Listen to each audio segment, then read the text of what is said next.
na-apply na bago na kakaiba din. Sa mga coaches. Okay lang naman po na lalo na po si Coach Des kasi hinahandle niya po yung mga kakulitan ng mga students. Okay naman po kasi iniintid po talaga ng mga coaches na matutunan po namin yung taekwondo lalo na po yung work lang po.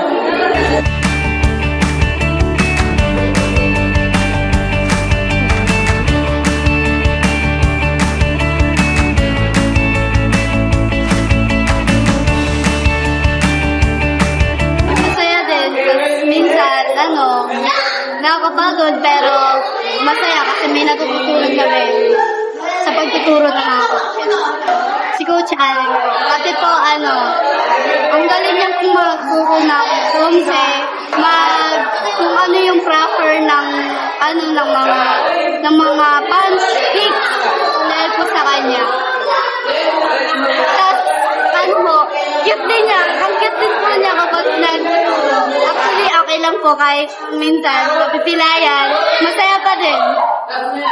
Lalo na po yung mga ka-teammates ko. Masaya din sila kasi.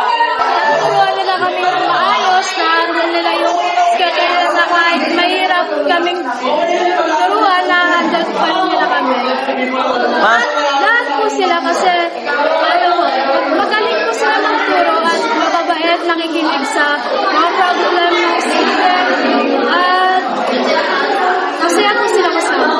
Masaya kasi maraming nakakasamang ibang friends, more friends, tapos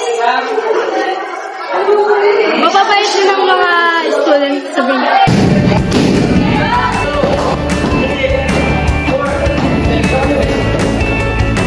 So far, so good. And natutunan ko rin naman kung paano yung mga tamang footwork, yung stamina ko yung nag-level lang din. And yung skills, lalo na sa skills, ang dami kong natutunan. Head coach namin, si Sian, or Nada. Why? Because nakikita niya sa mga players niya yung potential and yung weakness ng kalaban niya. Especially pag nag-tournament or nag-lalaban kami, andun siya, lagi siya nanonood sa amin. And mostly, si Coach Ian, even though na nakikita ko pa lang, hindi niya sa'yo paparamdam yun. Paparamdam ko sa'yo na kaya mo lumaban, even though na yung skills mo pa lang, beginner, but yung tingin niya sa'yo is level up. Siguro naman, ang stamina ko, so far na ramdaman ko na nag-improve na ako. Especially na-handle ko naman ng maayos yung oras ko. Why? Dahil sa yung oras namin or yung schedule namin, ang angas. Why?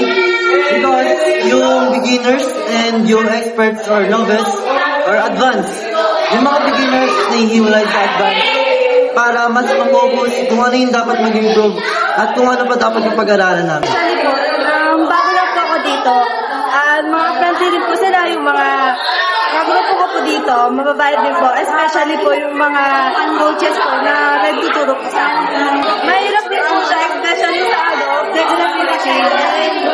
Nahihirapan po ako minsan syempre, hindi po masyado mag-flex yung katawan ko.